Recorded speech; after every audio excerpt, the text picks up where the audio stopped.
सन्माननीय सदस्य राठोड साहेबांनी जो प्रस्ताव काही मांडायचा आहे लक्षवेधी या ठिकाणी मांडलेली आहे, खरं तर या संदर्भामध्ये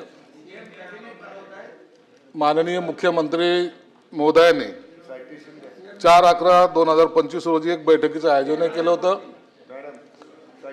या बैठकीमध्ये त्यांनी काही निर्देशही दिले आहेत, उपसमिती सुद्धा गठीत केलेली आहे। बंजारा समाजाला न्याय द्यायची शासनाची भूमिका पहिल्यापासून राहिलेली आहे।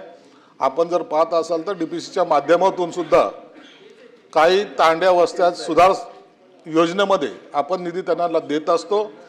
तुम्ही ज्या काही सूचना केलेल्या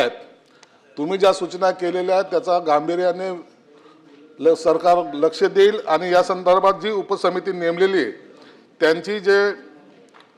त्यांचा जेव्हा अहवाल येईल त्यानुसार निश्चितच बंजारा समाजाला उचित न्याय द्यायचा सरकार प्रयत्न करेल।